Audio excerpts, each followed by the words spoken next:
podcast, we have Bradley Roth, and Bradley helps busy entrepreneurs create an amazing, intimate relationship with their spouse or significant other.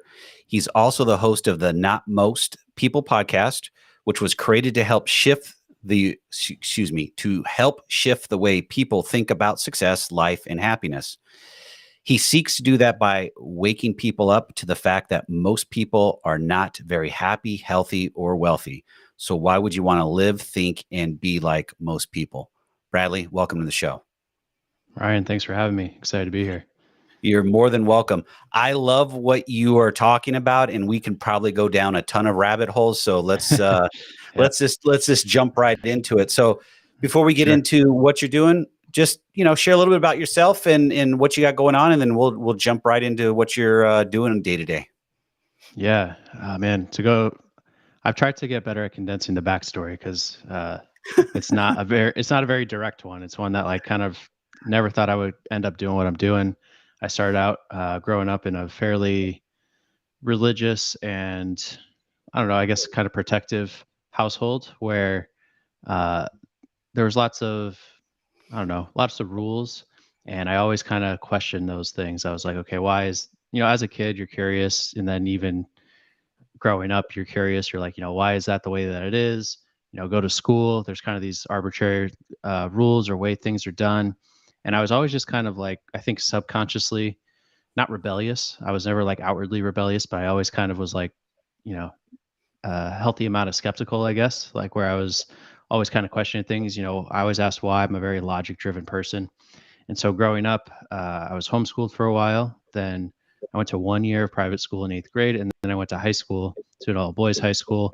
And same thing, kind of lots of rules that I didn't always understand. And again, I wasn't outwardly rebellious, but in my head, I was always like, this something just it doesn't all add up for me. And then I went to college. Same thing, went through college, didn't know what I wanted to do, but I was an athlete my whole life. That was kind of what I resorted to, what I was good at.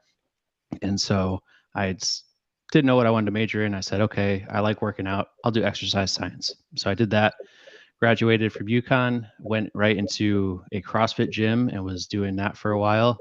The only thing I knew that I wanted to do or that I didn't want to do was sit at like anything corporate. I didn't want to wear a tie to work. I didn't want to sit in a cubicle. That's the only thing I knew kind of when I was going through college. Then I really got into health and fitness, CrossFit, followed that. And I did that directly out of college in my hometown. I ended up doing that for 5 years, but it never materialized into something full time. Like I joined the gym, it was a smaller gym. There wasn't a ton of opportunity for growth. Typically at small gyms, the turnover is insanely high. But when I Mhm. left after 5 years, I was still the newest person on staff. So it was just kind of like Wow. it was a situation where, I never got more than maybe like 10 to 15 hours a week on average. And so I started midway through that to look for other things to do. But again, growing up, I didn't really develop other skill sets. I didn't really have other interests. Like it was just kind of, sports, fitness, athletics. But then I think I came across like Rich Dad Poor Dad, like a lot of people. And I read Mhm. that. That kind of started to get the wheels turning. I grew up not knowing a single business owner, entrepreneur, anyone like that. I didn't know the word entrepreneur until I was probably 22, what that was. I remember like you, even in college as a senior, a friend of mine said his dad owned a bar. And I'm like, what do you mean he owns the bar? And I'm like, he's like, it's his bar. Like, I didn't know that. I thought that like that businesses were just like entities that existed. Like this is literally through college. Like that's how kind of oblivious or like in a box I was.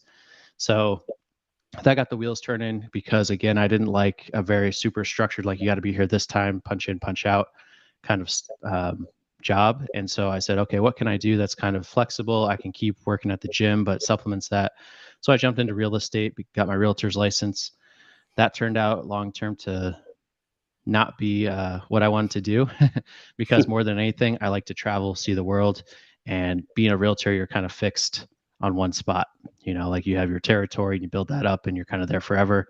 And so I moved away from that, but that did start to get me to kind of develop myself because I got into that and I realized, wow, I have no sales or marketing experience, time management, um, you know, being able to maintain my emotional state when things go right or wrong, all of these things. And so that kind of like put me a little bit more down the road of entrepreneurship, sales, marketing, personal development, that kind of thing. This was like in my mid 20s. I met my now wife around the same time. She grew up around entrepreneurs and that kind of thing. So it all just kind of like snowballed and accelerated. And again, take this with, so this was actually when I started getting into that stuff and I started realizing like, okay, all these people who are like successful are pretty much telling me things that are completely different or opposite of what I had been told my whole life by my parents, by people I knew, by teachers, society in general. And so I'm getting more and more into this. I jumped out on my own, left the gym, started my own digital marketing agency like everyone else and their mother at the time, and uh, got some wins, but overall, lots of failures. Didn't have mentors, didn't have savings, didn't have a game plan. I was just like, I jumped off the cliff and, tried to build a plane on the way down. And I don't know if I really did successfully, but I learned a lot along the way, obviously. And then the concept for Not Most People came to me probably 4 years ago. I was just reading this one book called Unscripted by MJ DeMarco. Highly recommend it. And Mhm. it was kind of confirmed a lot of these things that I had been thinking already. And then like the thought just came to me one day, kind of like what you said in the intro. I was like, you know what? Most people aren't very happy. Most people aren't very healthy, and most people aren't very wealthy. So why would I want to kind of follow what everyone else is doing, think like most people, do what most people are doing? And so I had this concept, but growing up, my biggest fear was like any sort of public speaking, speaking in front of the class, um, any of this stuff like scared the crap out of me. So I'm like, man, I want to do something with this, but I was like, I'm too monotone. I can't go on camera. I can't do a YouTube, whatever. So I was like, you know what? I built a couple Instagram pages up, and I was like, maybe I'll just make it an Instagram page. I can kind of hide behind the screen and that sort of thing. But I did that, and it did okay. It got some traction, but I was like, I was writing this really like kind of in depth captions that nobody really reads on Instagram, and so I'm like, I don't think this is it. And I kind of just tabled the idea for 2-3 years, didn't do anything with it, kept working on my marketing agency, and then I joined a group called the Arte Syndicate. Andy Frisello and Ed Milet, who you may know, run that group. It's like an entrepreneur mastermind, and I got in there, and at the time I thought podcasts were just for like, mega celebrities, influencers, those kinds of things. And I got into that group and I was like, wow, all these, quote unquote normal people have their own podcasts. So that kind of got me thinking. I got invited onto a couple. First one to talk about marketing, which I was doing marketing, but I wasn't passionate about it. And again, I was very nervous. It was over Zoom. It was only like a 20-minute episode. And I was like, yikes, like that's that's why I've always been afraid of doing that. Kind of confirmed some of those like limiting beliefs. But then I got invited onto another one, and I said, all right, I'll give this one more shot. I went on. This was about kind of the journey, the mindset, entrepreneurship, and like an hour plus later, we're still rolling, having a great time. And I closed the laptop. That was November of 2020, and I said, man, okay, Not Most People is going to be a podcast. And then that's kind of like that was like a major turning point because I started that. I said, okay, this thing's gonna be launched in January. It took till like mid-March because, as you know, there's a lot more that goes into a good podcast than meets the Oh yeah. eye. Oh yeah. So luckily, all this marketing experience that I did, for the last 3 years, that never really like paid off in terms of like with my clients as much or like building up a big business, really translated well into the podcasting world. So I had a very kind of defined brand audience. Things looked really professional right off the bat. And so I got like a lot of momentum and positive feedback right off the bat with that, which was, really big for me because again, I was this person who was always kind of scared of the microphone, of my voice, of putting out content. And so that really helped with the belief. And like in the first 2 weeks, I got more positive feedback around the podcast than I had in the last like 3 years with the marketing business. And so I found myself gravitating more and more towards Not Most People and less because I was kind of already 1 foot in, 1 foot out with what I was doing there. And about 6 months in, I decided I was like, you know what, I'm just going to jump full force and go for it. And I don't know how I'm going to monetize it, but I'm going to find a way. And so the first thing I did was a lot of people were asking me questions. Hey, how'd you do this? How'd you do that? I want to start my podcast. What do you recommend? And so I was like, you know what? I like to teach people. I've always been good at breaking information down to really simple steps for people. And so I said, okay, I'm going to do like podcast courses and accelerators for people. And so I started with that, created a course. People bought the course, but nobody really went through the course, which happens, I think, for most online courses. And so I said, all right, what can I do different? That's going to like actually like, cause I wanted to really help people. I was like, you know what, like most podcasts end up in the podcast graveyard, as you know. They Hmm. fail, they get off to a bad start because they do a lot of things wrong and they get discouraged and fall off or whatever it might be. And so I was like, you know what, I'm going to start an accelerator where people sign up, they get a lot of attention, step by step, accountability calls, all this kind of stuff. So I did that, and that went decent.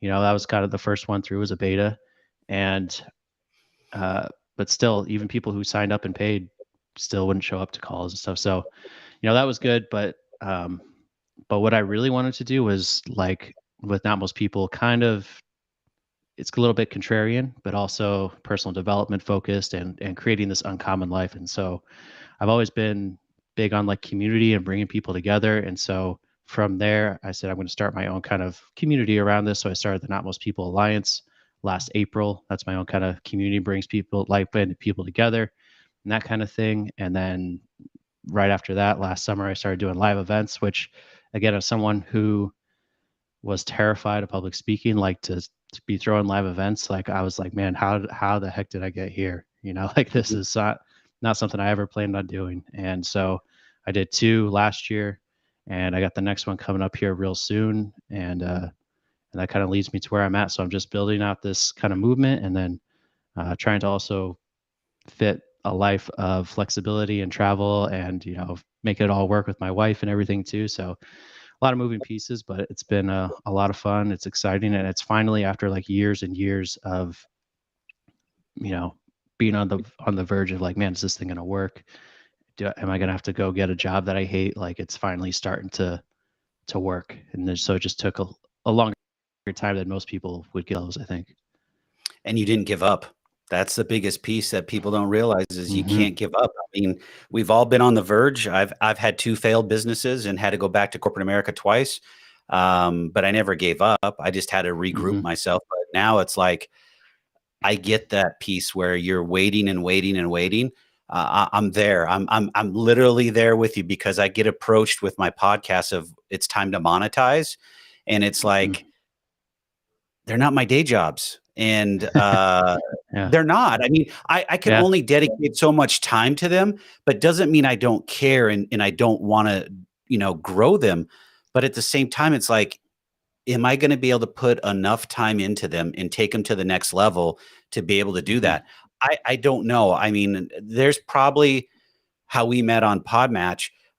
There's probably anywhere between 15 and 20 people a week that are reaching out to me on Podmatch that are bookers that are saying, hey, we want to help you monetize your podcast. And it's like, yeah, it's great, but I don't know if I can dedicate any time to it, enough time to it. Right. I'm like you, I'm going all the way in. And if I'm going to go all the way in, I'm going to go full tilt. And it's like, how do I do it? I don't know. That's where I'm at. I'm at that question mark right now. And I'm very open Hmm. with people and say, unless you've got some type of system that's going to allow me to free up more time in my day, it's going to be hard to get this done at this point in time. Yeah, it's a tricky thing because also sometimes like you're doing it because like when I started it, the podcast, I had no plans on monetizing. I was like, I'm just gonna, this is a passion project. This is something I need to do. And it kind Hmm. of naturally evolved into something more. Whereas I think a lot of people start a podcast and are like, man, I'm going to make a bunch of money with my podcast. And I'm like, whoa, like slow down. Yeah. First off, like to directly monetize and get big sponsorships, like your downloads and all this other stuff got to be really, really solid. And that's probably not going to happen right off the bat unless you already have a substantial following elsewhere. So yeah, man, it's an interesting thing to think about. Like my mindset around it was I really don't want to run ads, and hopefully I'll never have to, but I can use the podcast to kind of lead into these other things that I'm building like around it. Hmm. So the podcast is kind of that like top of funnel that brings people in, gets them understanding the concepts. And then it's like, okay, you want some more? Here I have my group, I have events and other stuff coming. So there's a lot of ways to do it. That's cool because I've been approached by multiple, I guess they're different groups of people to where they actually cross promote podcasts. So you Mm, pay a monthly fee. It's like $100 or something like that. It's nothing.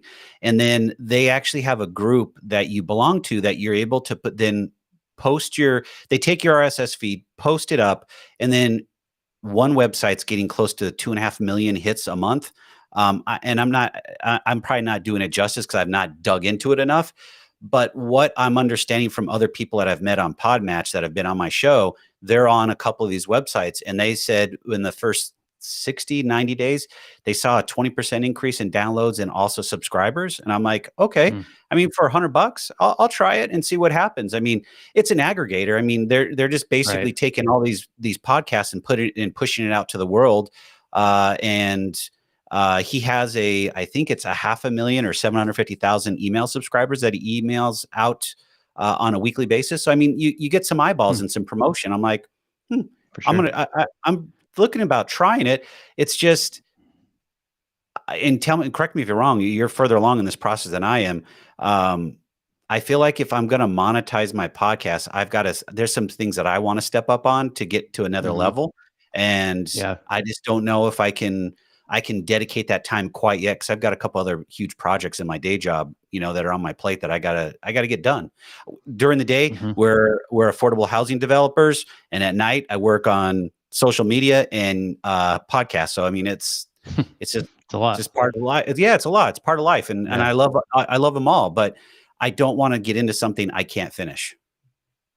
Yeah, I'm the same way. Like even with this podcast, one thing that's been like kind of on my to-do list for a long time is get it all on YouTube, Hmm. because I've focused on the audio and that kind of thing. And so I have like 90 episodes now, like on Zoom that I'm like, all right, these are all here. They're ready to go. They're ready. But I'm like, I want to be able to have my process down with YouTube where I don't just like upload a couple here and there and then don't touch it for a while. Like I want to be able to do it consistently and do it right and that sort of thing. So it's always this weird balancing act between trying to do things right and like not taking enough action.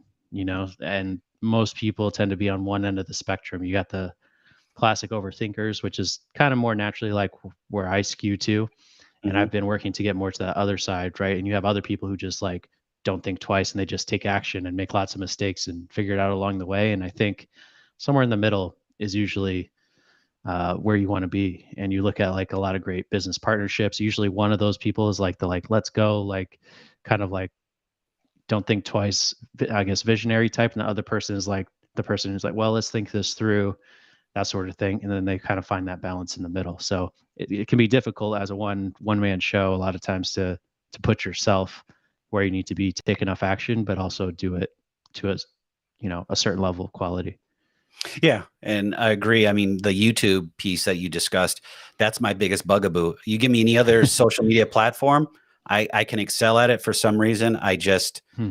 YouTube just doesn't take off for me. And I'm on a journey for posting a video or two videos every single day for 365 days and see where it Wow. takes me. So that's just where I'm at. I mean, I post anywhere between 4 to 6 times a day across social media channels because I have multiple businesses and I have multiple channels that I deal with. So it's like I've got a VA that can aggregate most of the stuff that we're doing, and she post produces, all the podcasts. So it's like, okay, I can do that. It's Hmm. just for some reason YouTube just I don't know how to describe it. I mean, what I talk about on our podcast and then what I do in my day job, it's not sexy, and I get it, but at Hmm. the same time, it's me. So, and I'm Yeah. okay. I mean, I think we have 200 subscribers or 205 subscribers on our YouTube channel, something like that. It's Hmm. nothing, but it doesn't discourage me from posting. I just keep going. Some get zero, some do better. I know Yep. SEO, working on SEO and stuff like that. It just again, I'm open about change and getting better. It's just YouTube has just really kicked my butt. Yeah, YouTube is kind of an interesting animal. Like a lot of people, you hear about people becoming YouTubers, right? It's like a profession now. People aren't Mhm. really Instagrammers or Facebookers. I mean, they're influencers maybe, but like YouTube is kind of like its own, like its own thing. Like you can crush on short form, but YouTube is and podcasts I think are kind of like in a different category. You have to approach them differently. And YouTube is really tough starting out. Like the algorithm works for you once you pass a certain point, but it works against you in the beginning, I think. So And that's it's and tough. that's the $1 million question is how do you work with the algorithm? And I don't even know if it's the algorithm. I don't know if there's anything else. I mean, people say it's the algorithm, but then I see people that post long form content that do very well, but it's Hmm. they're topics that are I guess, sexy. I don't know how to Yeah, describe right. it. You know, when I talk about change, like on the podcast, people don't want to talk about change. They hate change. It's a 4-letter word. I mean, Yep. no one wants to listen to that. So, I mean, I Yep. get it, and I still put the message out, but short form, like you said, is very easy. I've gotten pretty good traction with short form, Mm. both on Facebook, Instagram, and YouTube. But the long form, when I put out the long form of the podcast, not so hot. Yeah. It's one of those things. I've always put podcast listeners first with my marketing, like because podcast listeners are just they have a different mindset, right? Instagram, Facebook. Like I said in the beginning, I started Not Most People as an Instagram page, and I was like, people just don't have more than like 3 seconds per post that they spend on it. And if you want to go somewhere deep and that sort of thing, like people log into podcasts and they expect to listen for half hour. Joe Rogan, 3 hours, right? Yeah. But YouTube, they're like, well, your video's got to be 8 minutes, or there's YouTube shorts, or, you know, long video, just people on YouTube. Like you get on YouTube or podcast, right? Like you listen to the podcast, that's what you see on your screen is your episode, right? But people on YouTube, you're watching the video, you got 15 other suggested videos surrounding it. And if there's like one lull in your hour-long episode, they're going somewhere else. So it's tricky, but also kind of a necessary evil, and just something that I think if you're going to post on podcasts, you might as well repurpose it and put it on YouTube because it's not going to hurt you in any way. But I think YouTube, everyone wants to start they're like, well, why don't you do YouTube instead of podcast? And there's pros and cons to each. I think YouTube, like I said, if you're starting out from scratch, it's harder. Podcast is kind of the way to go. But because someone can log into your podcast, they can see your ratings, reviews, but they don't know how many subscribers you have. They don't, so you can kind of get away with less social proof in the beginning. It's almost like a fresher start. Yeah, it's Yeah. true. I mean, I guess the $1,000,000 question back to you is Mm-hmm. if someone's listening and they want to, start posting their podcast on YouTube, are you suggesting to put the whole length of the podcast up, or something shorter to start out with, and then tease them with a good description to where they click on the full length video, or go to the hosting platform where you have your podcast? I think a lot of it depends on your capacity. So if you have someone who, like, if you can hire a team to chop things up and find the best clips and do like what, JRE clips, right? Like Joe Rogan, Mhm. 4, Yeah. 5, 10, 15-minute clips of an episode that are really going to be like pique your interest. That's awesome. If you could do that, I think that's super valuable. But if you're someone who's like very time limited and kind of doing things yourself, you know, putting the full episode is gonna be better than putting nothing. So I think that answer kind of depends on what you have the capacity to do. Just like people are like, how many episodes should I put out a week? I'm like, well, what's realistic for you? What can you do consistently? Has to be consistent day in and day out. Hmm. I mean, Yeah. 5 years on the other podcast, Chasing Financial Freedom, every Wednesday for 5 years it's gone out. Wow. And Yep. I've taken some screenshots when I first started putting out that podcast. It used to be called True Podcast, and then it's rebranded itself several times. But probably 60 or 70% of the podcasts that were launched when I launched 5 years ago, gone. Yep. Literally gone. Yeah. Not they're still there, but they're not actively pinging the radar with episodes every single week. And Yeah. I would bet that's that number's crazy. even higher. Yeah. Oh, okay. I think it's I something and like 90% never make it past 20 episodes. Wow. Yeah.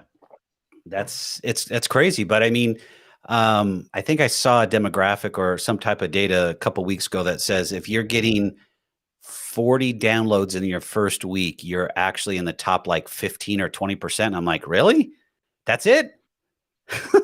Yeah, I know, right? Well, I believe it because you think like most people who start podcasts, most of them are starting from scratch. That everyone's jumping in the podcast game. More and more people and it's like podcasting's a really slow burn, right? Like YouTube, TikTok, you can kind of get this virality with the algorithm where things take off and whatever. And I think that's what a lot of people hope for on those platforms. But podcasting, it's like, you know what, you're picking up a subscriber here, a listener there.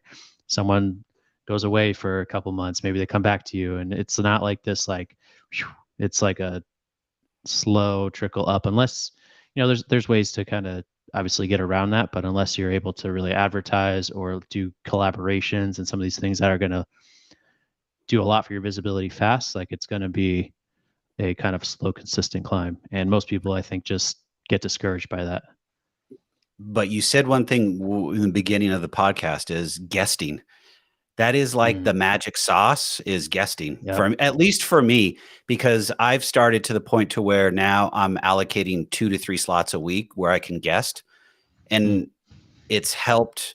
So I've been doing that for about 3 or 4 months now, and it's starting to I've seen maybe 5-10% uptick, but I'm seeing, and this is strange and people can't answer this, I'm seeing more reviews. So on Apple Podcasts, I think both of my podcasts are over 200 reviews on each of them, something to Wow. that extent, like that. And once I got over 100 reviews, I started to see even more traction, and now I've got over 200. It's starting to get more traction, and then the guesting is starting to help. I'm getting people coming in from other parts of the world that I've never had my podcast being seen at. So I'm like, True. okay, guesting, here we go. Yeah, that's another thing that you just mentioned at the end of that is there's a lot, like, the US podcast market is far more competitive than any other part of the world. Like Yes. there's been, and I'm sure you've seen this, where you'll have like 2 people listen in Ireland and now you're ranked in the top, Yes. like Yeah. in somewhere in the top of the charts, like for that category. And you're like, man, really? Like 3 people listen to it over there, So if you could somehow tap into those other markets, like outside the US, it's a blue ocean out there. Like there's still podcasts there, but it's really not that hard if you could find a way to kind of tap into that to take off or to I rank think, high in that area. yeah, for a while I was ranking number 1 or number 2 in the Netherlands. And when I saw Wow. that, I'm like, Netherlands? Come on. Yeah, I thought right. it was a joke at first. So I had to go look and check it out. And I'm like, oh no, it's not. So that's kind of cool. But yeah, it's amazing what podcasts can actually do if you stick with them, stay consistent.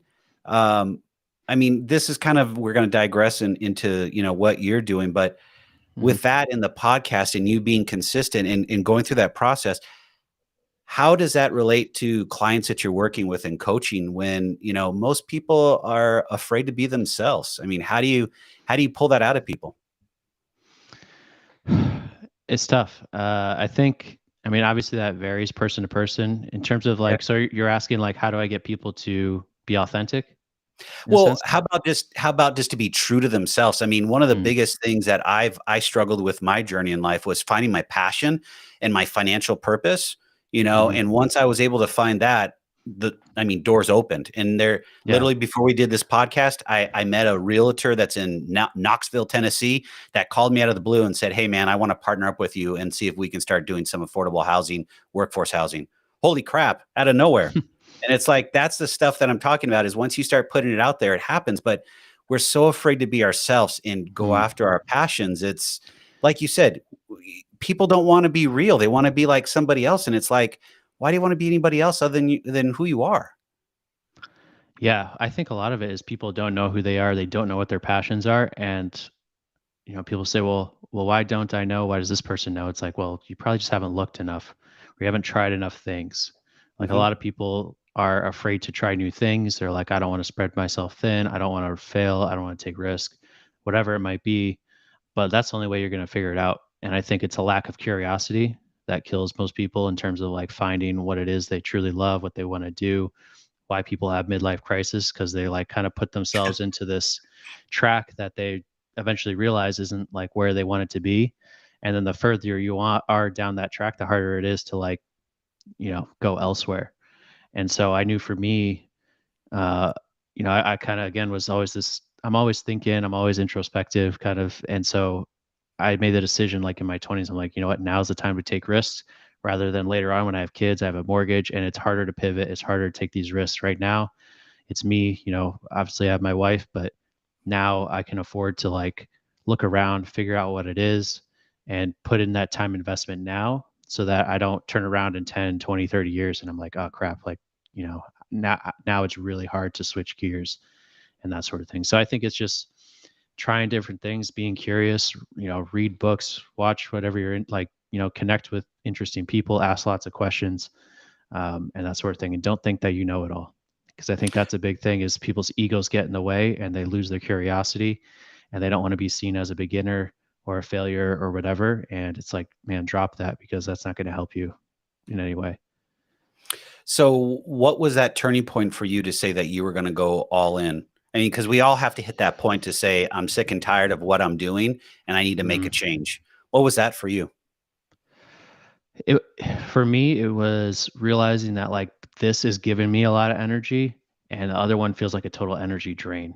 And that was kind of like what made it obvious for me. Almost like that gut, kind of gut feeling. Like I found myself again, this podcast that was only supposed to be a few hours a week passion project started becoming almost like a full-time job without me feeling like it was a full-time job. And then what I had still kind of hanging on with my marketing stuff, I was like, man, I don't even want to touch that today or this week. Like, and so it's just finding a way to, that kind of like filter or that little voice in your head gets more finely tuned the more different things you try. And being able to listen to it is a skill as well, I think, and not just like shoving it off. And so it's kind of that like that mix of like following your heart versus your brain, right? Your logic versus your emotion. And I've always been a logic driven person, but learning to tap into that kind of like gut feeling and what feels right at the same time. I think it's Tony Robbins that said it at some point that change, takes action and passion. And if people Hmm. don't have that, I mean, how do you change? I mean, a prior guest that was on the show, he had a great analogy. Do you want to be a climber in life, or do you want to sit on the couch and eat bonbons and watch Netflix? I mean, it just kind of lays it all out there, and it's like, yeah, I Hmm. want to be a climber in life, but Yep. we seem to struggle with that concept of wanting to continue to do the work and be consistent. It's I know we're wired as humans as instant gratification, but life is a marathon. It's not we're not in a sprint, we're not in a 100-yard dash. I mean, it's a marathon and we have to continue to push forward. So Hmm. how do we, I mean, for everyone listening, how do we help ourselves in that category? Because I know we all struggle with it. How can we better ourselves and stay in the game to continue to push forward and find those passions in life? Well, I think the biggest thing is, again, it comes back to spending some time with yourself and getting to know yourself and figuring out like what it is that you ultimately want that makes you like, the podcast is called Chasing Happiness. Like what Mhm. ultimately makes you happy, right? And happy is kind of this like umbrella term for like joy, euphoria, pleasure, all of these things, positive emotions, and figuring out like which of those things light you up, provide fulfillment and not just in the moment but like kind of on a deeper level. Mhm. And again, that takes spending a lot of time with yourself, spending a lot of time looking into things, being curious. I think a lot of people lack curiosity and then they also are afraid to spend time by themselves, right? They're constantly like, especially in today's age, there's so much external stimuli we have access to. And so spending some time with yourself gives you like, right? Why do most people's best ideas come to them in the shower? Because it's one of the few places where there's Yeah. no other distractions, right? And so it gives your mind some time to like work things through. And so you need that because, you know, I find the more time I spend with myself or put aside for myself to kind of just work things through in my head, the more like light bulbs, the more aha moments, the more realizations about myself that I have. And so it's almost like an exponential process too. Like the more you figure out, the more you're going to figure out next, and like these things kind of stack and build. And so it's figuring out what it is that you want, that you really enjoy. And then like, okay, how do I engineer my life to reach that? Right. And so a lot of people struggle with that and they struggle with this like marathon because they don't have that endpoint that they're like looking to. And right, like so the marathon, like a marathon, you have a clear endpoint, you have a path there. And it's the same thing. You're going to be able to finish the marathon and run the marathon if you have a clear endpoint. Whereas if like Mhm. you're just going and you're like, oh man, now I'm tired. Like, why am I doing this? Where am I going? I don't know. Why would you keep going? But there's a clear end goal, and most people lack that, and that's what's going to keep you going because we look at successful people and like on the surface, you may only see their motivated parts and not their parts where they're sitting on the couch eating bonbons or whatever. But everyone, even the most driven, successful people, have like those lulls, those breaks, those times where they're like, "Man, what am I doing? Let me reassess. I feel like giving up." Whatever. Everyone goes through it. But if you have that like compelling future, as Tony Robbins calls it, that is what's going to keep you on track, and that has to be really powerful. And that's like a moving towards thing. Like, and Mhm. so that's really important to have. And so, write it down, have vision boards, have, 5, 10 year visions, and then reverse engineer that. Okay, in order to get there, what do I need to do? Or more importantly, what do I need to make sure I don't do that's going to eventually get me to that point? And then, so there's that pleasure, right? Moving towards part. And then there's the pain part. Like for me, my biggest fear or the thing I want to move away from is like the idea of living an average life when I could have lived Yes. a totally amazing life. And so like that whole idea, like there's been times again where I almost quit and I've like gone on LinkedIn, I started looking for jobs and I look at all the jobs and I'm like, man, like I don't want to do any of this. And then like I'm like this to me like it sucks, like and that'll drive me back to like, all right, what you're doing is like you asked for this and long term you're going to be happier going for it rather than and so I'm kind of like driven away from what I don't want from the pain. And so sometimes people just got to make it hurt a little bit more or It's true. take away the numbing. A lot of people are hurting, but they use drugs, alcohol, you name it, to kind of your distraction to numb it. But it's like, you know what? Sometimes you need to let that come in because it's going to drive you and move you forward. One of my old bosses that I used to work in corporate America is an Ironman athlete. And one of the Mm, things that he does that's so motivational outside of running Ironman, and he's in his 60s, is he goes to the finish line. Every race that he starts, before it even goes, the day before, whenever he does it, he goes to the finish line and he sits there and connects with the finish line, puts that thought process in his head. So when it mhm. gets tough, he can pull on those emotions and thoughts that there's the finish line. I'm going to make it. And I was like, damn simple, but damn good. And it's like, Mhm. whoa, that it's powerful. So when people are trying to make change, try to envision the end and what it looks like. Get there, feel the emotion, put it out there. Like you said, have a vision board, put it out to the universe, however you want to look at that. But if you don't put it out there, you're going to go nowhere. But the the one piece that I have to say from him is being consistent in how he runs his races. He tries to do the same things over and over again, but he tries to improve in, different aspects, maybe in the bike or the swim or whatever. But he always Yep. tries to put his body in the same consistent motion so it knows it's going to get to the finish line so his mind doesn't get in the way. It's crazy how, I mean, I don't think I could actually do that, but I'm sure with time and training, maybe. I just don't, I Maybe. hate swimming. I hate swimming. It doesn't mean I don't like it. I just don't want to swim a mile. So, no, thank Yeah. you. I'm like that way with running. I hate running. I'm a power athlete. I was a high jumper. Like I'm like 5 seconds or less. That's my ideal kind of event, But uh my dad actually out of nowhere, like mid 50s, I think it was after me and my sisters kind of moved out, and he was like, all right, now what?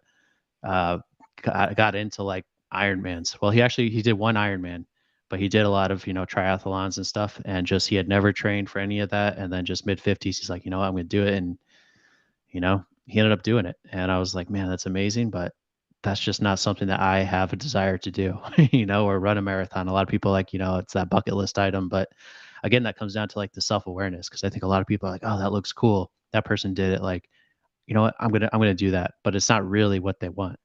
And so Yeah. again, it just comes back to this like self awareness and being like, knowing what you're gonna do, what you're not gonna do. It's kind of like, how they say like old people say what they want, or they're just like screw Mhm. that. Whereas like kids when they're younger, we're more impressionable. We follow the crowd more and that sort of thing. And so it's like, how fast can you get to that point where you're like self assured enough and know yourself well enough that you have that filter to turn things down that aren't in alignment and chase the things that are. It's crazy what So life does to us in where we're at. I mean, yeah. last piece, and then we'll kinda wrap it up, but the last that I Sure. wanted to talk about is failure. I mean, we Mm, we think failure is the end of the world, but it should be a learning lesson. You should grow from it, but why mhm. don't we embrace it that way? I mean, what can you share with the audience that we can get better with failure and being able to take it head on? Yeah, I think I said earlier, like when I was going through school, I was like, I was semi smart in school, but I didn't really try hard at the things that I was like, I was an exercise science major in college, and they made me take accounting and like the other classes that didn't make any sense. So I was Mhm. always kind of like, why is this the way that it is? And I think that formal education has been kind of one of the worst things for people in that regard, where you're taught that failure, or like, if you don't do everything perfectly to a T, you know what, like, you're bad, you get bad grades, you're stupid, all this kind of stuff that comes with that. And so we become so afraid of like, well, what if we do the wrong thing or say the wrong thing? Or a lot of times the curious kid in class is the one who gets his parents called in to be like, Johnny asked too many questions, or he's a distraction, right? And we like stifle that curiosity. And so I think that's something that gets ingrained in a lot of people growing up, right? Or to get approval from their parents, they learn that failure is bad. They can't fail. They have to succeed at everything. And then people their entire life, that becomes their subconscious driving force, right? Was that at an early age had to achieve in order to get like love, or, whatever it is from someone. So I think it's just um, learning to educate yourself, and like most people, their education ends at graduation. And I'm like, my real education hadn't even begun, and I think I don't know what exactly the solution is, in terms of like moving away from kind of that stigma of failure. But I think it was created, the formal education system, if we look like in the US, was created to create really good employees, Mhm. right?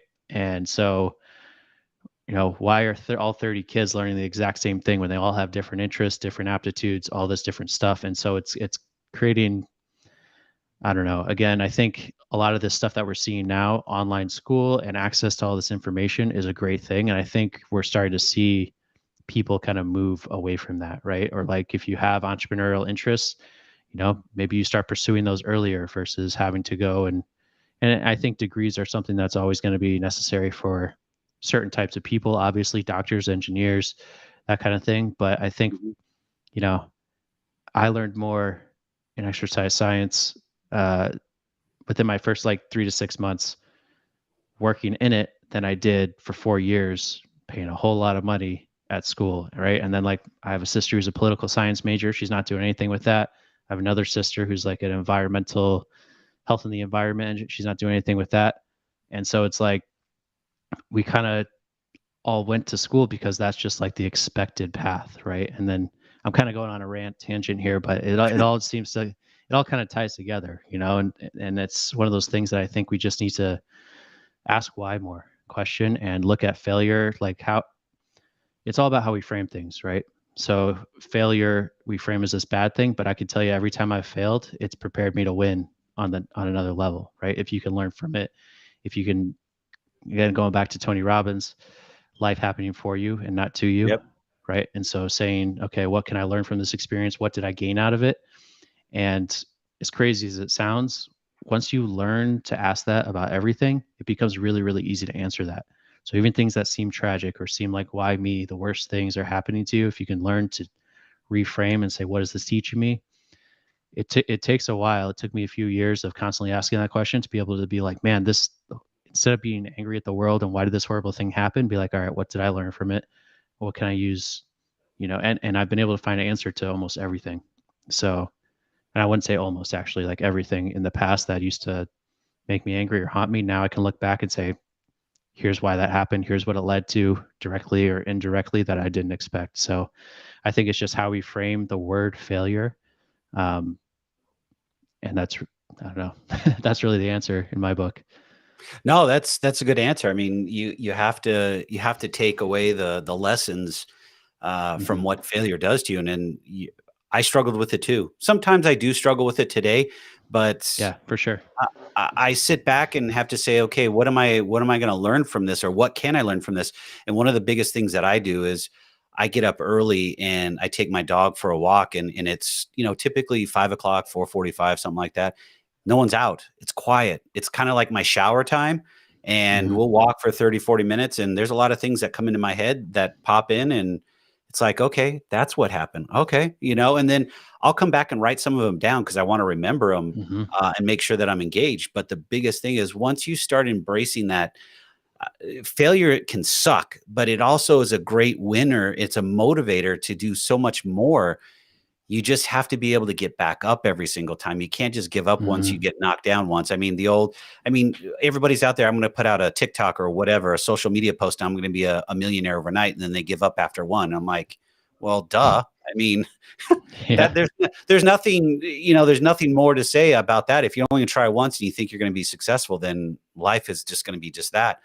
But it's those Mhm. that keep on going. And not and I'm going on a rant, we got to wrap up, is that not enough entrepreneurs stories are being put out there of the struggles that we go through. Mhm. Everyone thinks entrepreneurship is just that. It's easy. It's not. You don't see No, not at everything all. that's underneath the water, and underneath and inside your heart and your stomach, and the sleepless nights, and making sure you can make payroll and do this and do that and all that other stuff. But if you stick it out, it's very rewarding, and Mhm. I wish there was more people that would share those stories, because we can all learn from them, grow from them, but also create future entrepreneurs, because there's not a lot of people Yeah. wanting to jump into entrepreneurship now because it takes a lot of work and time and effort. Yeah. Well, I think it's become kind of glorified in recent Yeah, history, true. right? And so a lot of people only show the sexy sides because they want to sell their program or their courses and that sort of thing, right? And Yes. I know me when I was starting out, I fell prey to all of that.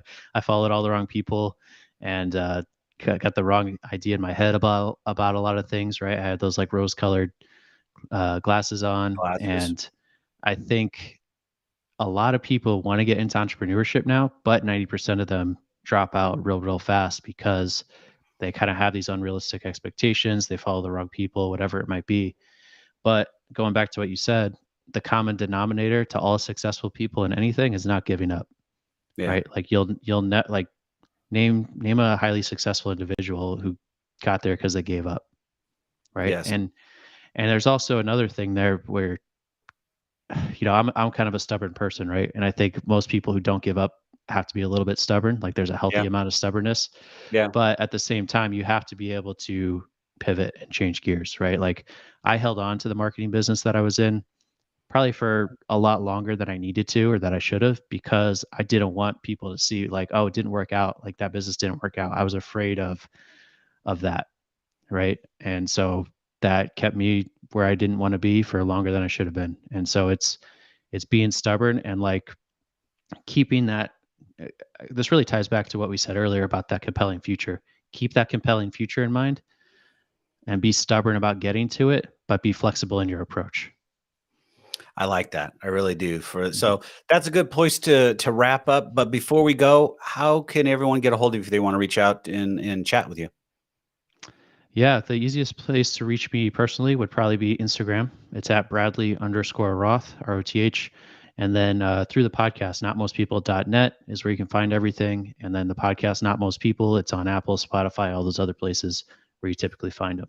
So Cool. that's it. I will link both of those in the show notes to make sure everybody can get a hold of you. Sir, thank you for coming on. It has been a wonderful conversation and some great insights, and thanks for sharing your journey with everyone. Of course. Thank you so much for having me.